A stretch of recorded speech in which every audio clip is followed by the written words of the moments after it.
Je m'appelle Lise, j'ai 48 ans, je suis originaire de Saint-Étienne. Je suis partie quelques années à Paris aussi un peu pour le travail. J'ai un parcours un peu varié, j'ai travaillé pas mal d'années dans la musique, voilà. Et puis, si je peux faire une aparté, quel genre de musique? Alors je travaillais pour une major qui s'appelait au départ Virgin, qui a été rachetée par EMI. Et voilà, et j'étais au service juridique et puis après au strategic marketing. Donc vous avez rencontré quelques artistes? Oui. J'ai des anecdotes d'ailleurs. Oui. Voilà, et puis après on est revenu sur la région. Je travaille dans la fonction publique et j'ai toujours plus ou moins écrit. Voilà, c'est pour ça que je me suis lancée dans cette aventure. Et puis un jour, il y a un gentil éditeur qui s'appelle Yellow. Yellow, c'est jaune, hein? C'est ça, ouais. D'accord, je comprends mieux maintenant la tenue.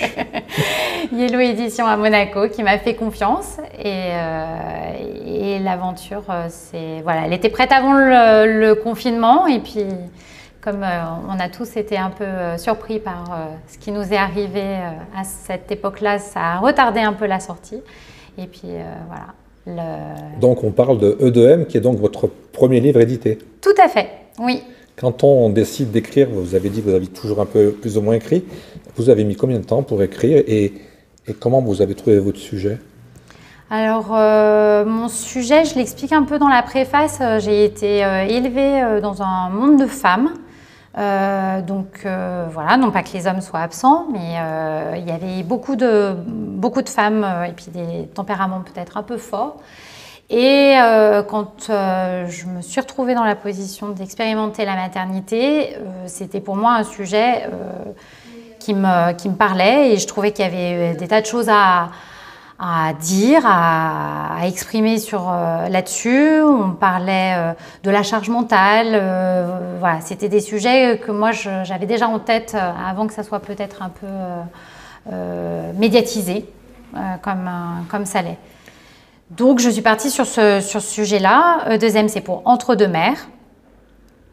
Et le roman est fait de telle façon que il y a une femme qui reçoit dans son cabinet des femmes un peu blessées, un peu cabossées, et qui leur conseille d'exprimer ce qu'elles ont sur le cœur. Donc, sous forme de lettres, et c'est ce qui explique la construction du roman. Toutes ces lettres se font écho, d'une mère à l'autre. Voilà, elles se passent le relais, et la thérapeute, elle a beaucoup à gagner aussi. Une sorte de feuilleton, un petit peu? Non, pas vraiment. Disons qu'on suit sur une partie la vie de cette femme thérapeute et c'est entrecoupé de témoignages de femmes qui expriment voilà, ce qu'elles ont vécu. Partant du principe en fait que quand on est blessé, quand on va mal, une fois que les choses sont posées, qu'elles sont dites, que le secret est partagé ou que la cause de la douleur est verbalisée, que tout peut aller mieux. Vous parlez d'une thérapeute, vous l'avez inventée ou vous êtes inspiré de quelqu'un? Non, je l'ai inventée. Je pense que c'est peut-être quelque chose qui m'aurait plu. C'est un métier voilà, que j'aurais peut-être pu exercer. Donc voilà, c'était puis une sensibilité, un regard sur les autres. J'aime bien regarder le monde qui m'entoure et m'en inspirer. Donc je pense que et le décrire, ça se retrouve. Si j'ose. Et le décrire, ouais. Je reviens à ma première question. Entre le premier mot et le dernier, il s'est passé combien de temps? Une grosse gestation. Ouais, c'est un peu comme un accouchement, parce qu'on a parlé tout à l'heure de maternité. C'est pire que ça. Ouais. Ouais, là c'est 5 ans. 5 ans? Ouais. Ah, d'accord. Alors je travaille à côté, voilà. Donc c'est à mes temps perdus, je dors peu. Donc voilà, les gens qui me connaissent bien savent que c'est souvent la nuit que j'écris. Donc voilà, c'est très long. Et puis après, il y a la partie où on trouve la personne qui vous fait confiance, à savoir l'éditeur. Après, c'est un autre travail, je dirais. Et c'est un autre travail, mais ça se poursuit. Il y a des allers-retours. Voilà, le travail d'écriture ne s'arrête pas. C'est plusieurs métiers, en fait. Écrivain, plusieurs métiers. commercial, service après-vente. Oui, tout à fait. Tout à fait, mais après, voilà, ça permet de découvrir plein de choses. C'est passionnant. C'est passionnant. Vous avez dit 50 pour du début à la fin. Est-ce que vous n'aviez pas peur de perdre le fil quand c'est aussi long finalement pour écrire un livre? Non, je pense pas. Ou alors, je reprécise, est-ce que finalement, avec le recul, au bout de 3 ou 4 ans, on n'a pas envie de le réécrire parce qu'on a changé un peu son optique? Alors ça, c'est possible. Parce qu'au moment de la relecture, il y avait des choses, à mon sens, que j'ai peut-être retouchées. On ne s'exprime pas de la même façon, en effet, 5 ans plus tard. Et on n'a pas le même regard sur les choses, 5 ans plus tard. Voilà, on vieillit, il s'est passé des événements. Donc oui, c'est sûr que c'est pas tout à fait la même chose. Si j'avais dû reprendre l'écriture au point zéro 5 ans plus tard, je n'aurais pas écrit ce roman-là. Vous l'auriez écrit différemment? Certainement, ouais. Et quand vous l'avez en main, vous êtes satisfait du résultat ou vous avez encore la sensation de vous dire j'aurais pu encore ajouter des choses ou l'améliorer ou faire autrement? On peut toujours améliorer. La preuve, vous me regardez, la preuve. On peut toujours améliorer, ça j'en suis convaincue. Non, sur le fil conducteur et ce que j'ai voulu dire, ça me semble tout à fait représentatif de ce que j'avais en tête. Après, il se trouve que la vie fait que vous rencontrez d'autres personnes, de nouvelles personnes qui vous alimentent. Et je pense qu'il y a des choses qui auraient pu m'inspirer pour faire partie de cet univers entre deux mers, qui accueillait déjà pas mal de monde. Et puis après, non, des choses qu'on va dire de l'ordre du détail, mais qui, moi, m'agacent, les coquilles d'impression. Alors ça, c'est... Oui, je suis assez perfectionniste et j'en vois. Je suis le premier à le voir, hein, on fait tous des erreurs. Et moi, j'estime toujours que les erreurs, elles font partie de la vie. Donc, une émission qui est tout à fait plate, où il n'y a aucune erreur, ben, c'est triste, moi, je trouve. Et moi, l'expérience que j'ai avec le temps et mon grand âge, je me suis rendu compte que les gens adoraient quand il y avait, entre guillemets, des coquilles ou des conneries, des éclats de rire, quand on se trompe. C'est là où on retient les choses, finalement. C'est sûr. Quand tout est plat, on ne retient rien. C'est sûr. C'est sûr. Mais c'est des choses... Il y a certaines erreurs, oui, on se dit, oh là là. Avant de faire publier, vous avez consulté des gens, vous l'avez fait relire à des proches pour avoir un avis, pour avoir, oui, il y a pour avoir une autre vision et vous dire il y a peut-être des choses à changer avant la finale? Oui. Il y a des gens qui ont relu, qui ont apporté des conseils précieux et judicieux. J'ai un univers un peu débordant, je pense. Donc voilà, il y a des moments où la relecture m'a permis de canaliser. Il y a par exemple il est fait référence à des extraits de chansons, puisque je suis habitée par la musique. Et pour moi, il y avait certains extraits qui tombaient sous le sens au moment où je les présentais. Et pour certains relecteurs qui m'ont dit... Bon, Manon, là, on ne voit pas trop. On ne trouve pas le lien. On ne trouve pas le lien. Donc, il y en a certains que j'ai laissés parce qu'il y a un moment où une situation, je ne sais pas, voilà, elle vous fait penser. Moi, en tout cas, j'ai beaucoup de choses qui sont associées à des musiques. Pas plus tard que tout à l'heure, en rentrant à la Pépinière, je me suis retrouvée devant la porte, c'était pas ouvert. J'ai toqué, je me suis retrouvée à chanter serre, serre, ouvre-moi, voilà. Donc pour moi, les situations, elles correspondent. Enrico Macias, ouvre-moi la porte, toi qui as la clé. Alors, j'ai pas chanté celle-là. On n'a pas les mêmes références.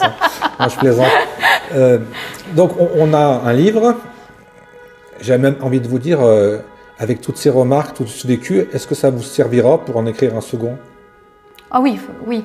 Vous l'écrirez sans doute on parle souvent d'une trame, vous l'écrirez souvent différemment, avec d'autres repères?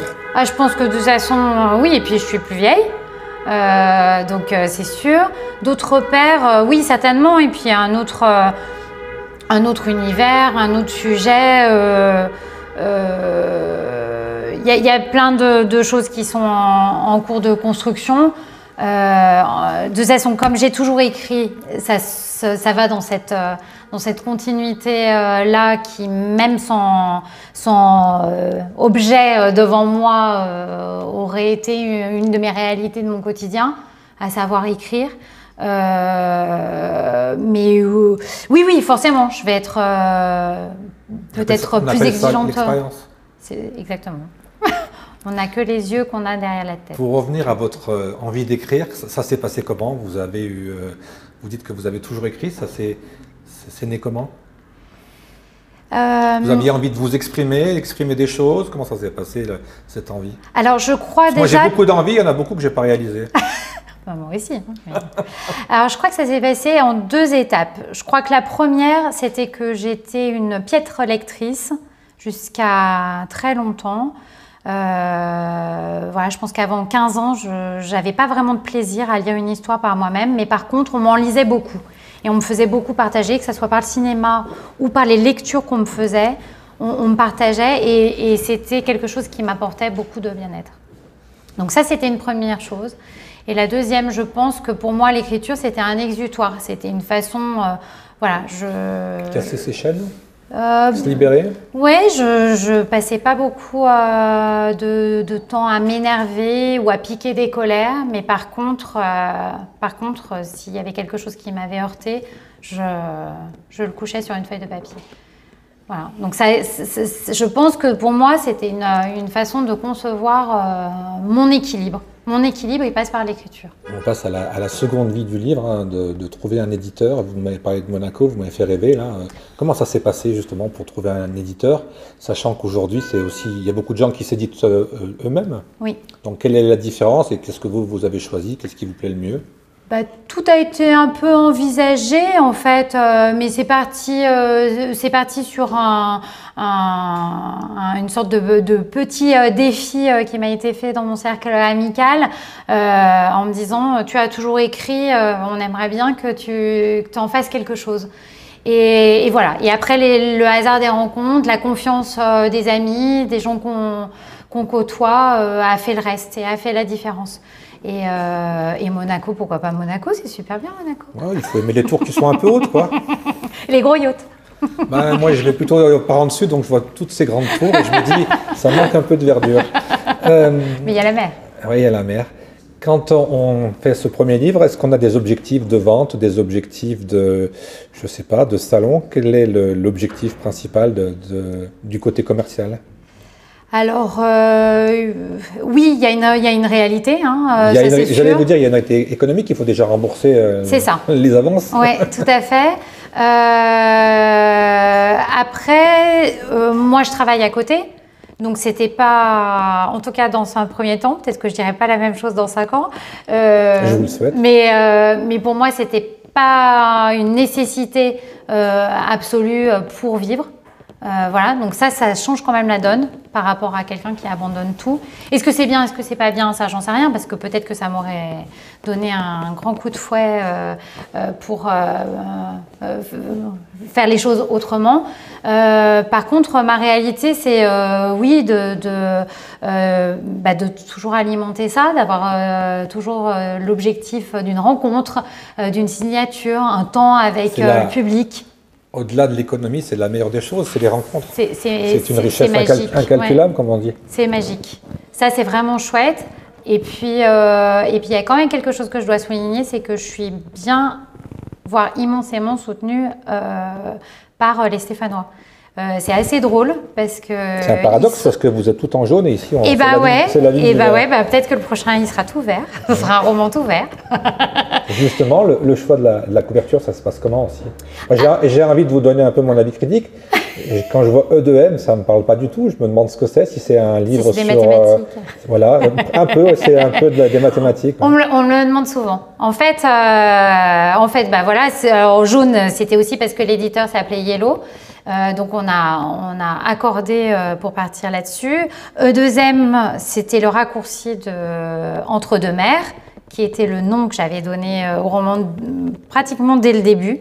Donc là, on est bien on a parlé de maternité, les mères... les mamans. Les mamans, on n'est pas dans les mères de Monaco. Hein. Non, mais c'était voulu, le jeu de mots était voulu. Voilà, avec les mères, l'élément naturel. Et puis avec l'éditeur, on a beaucoup échangé puisque ça a été long sur la période en particulier de confinement. Et quand on échangeait, on avait l'habitude d'échanger sur E2M. C'est un gros pavé en plus. Alors, c'est pas un si gros pavé que ça, et merci de me poser la question parce que j'allais oublier, j'en profite pour ouvrir un peu. En fait, on a travaillé beaucoup avec l'éditeur, il a suivi un peu tous mes délires. J'avais une envie, c'était de faire des pages aérées et lisibles. Ça va bien m'aller pour moi alors. Voilà, donc il a l'air très gros comme ça, mais en fait, il est plus ou moins adapté aux gens qui ont des soucis de lecture, la dyslexie, les DMLA, voilà. Donc on a travaillé là-dessus.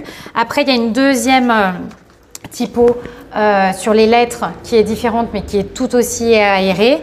Et puis, il y a mes petits extraits de chansons qu'on retrouve là. Et puis qu'on peut même retrouver avec... Alors ça, c'est hyper moderne. Je ne sais pas si je vais retrouver la bonne page. Le QR code pour avoir la playlist.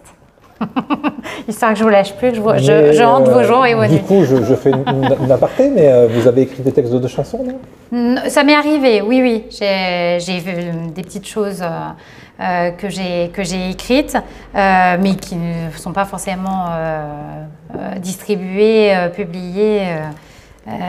Voilà, il n'y a pas de grande star qui m'ait fait confiance encore.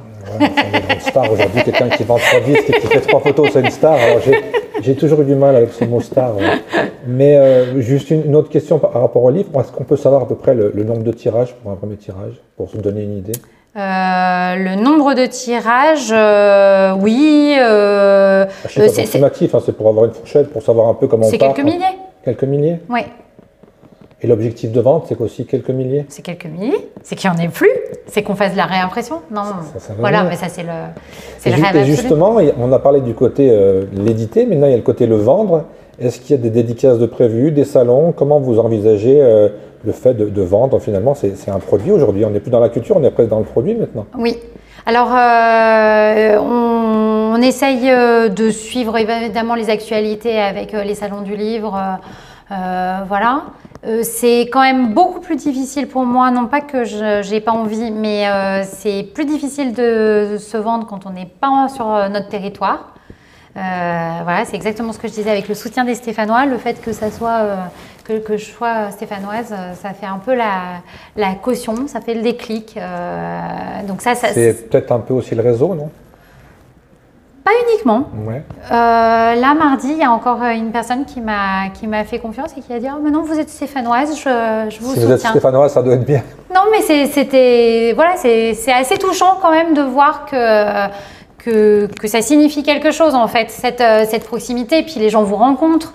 Vous êtes là, vous n'êtes pas une idée ou voir. Il y a quand même beaucoup d'auteurs dont on ignore les visages. Hein. Vous devenez du concret. On devient du concret et puis voilà. Et puis moi, je fonctionne beaucoup au feeling. Donc toutes les choses que j'ai faites, c'est avec des gens avec qui je partage des valeurs, que ça soit dans les bibliothèques, dans les librairies. Voilà, on se fait des bons moments, mais avec des gens avec qui ça passe. Vous allez être présente au salon du livre de Saint-Étienne? Non, malheureusement pas cette année. Ils ont des critères d'édition sur l'année. Oui, il y a des dates à respecter. Voilà. Et il y a d'autres choses de prévues? Il y aura d'autres choses de prévues, mais on n'a pas un calendrier. Voilà, Monaco très certainement, j'imagine au mois d'avril. Si vous voulez que je vous accompagne pour faire des interviews, j'irai. Vous êtes partant? J'irai dans mon pays de cœur, juste à côté, à Saint-Rémy. Ah, l'Italie. Très bien. Et écoutez, dernière chose, on peut le trouver partout. Si on tape, maintenant on parle que d'Internet, donc on tape sur Internet le livre, le nom et on le trouve. Il est distribué dans les grands magasins, comment ça se passe là aussi? Oui, il y a plusieurs librairies. Il y a la librairie de Paris qui m'a bien accordé sa confiance depuis le début. Et puis il y a l'éditeur qui vend, donc qui a son propre site de vente en ligne. Donc vous tapez édition Yellow Monaco et il vous propose, vous avez la sélection. Et donc soit vous le faites envoyer chez vous, soit vous dites retrait gratuit ou en main propre, je crois, de l'artiste. Et puis moi, je vous fais une dédicace et on se voit, c'est encore mieux. Très bien, écoutez, on va vous suivre, on vous souhaite bon courage, pleine de journées et si j'ai bien compris, de nuits d'écriture. Oui, c'est ça. Et puis on vous retrouve pour le second ou sur un salon dans la Volontiers. Région ou ailleurs, si on a la chance mais je refuse aucune invitation. De bouger, nous aussi. Merci beaucoup. Merci à vous. Et à très bientôt. Merci.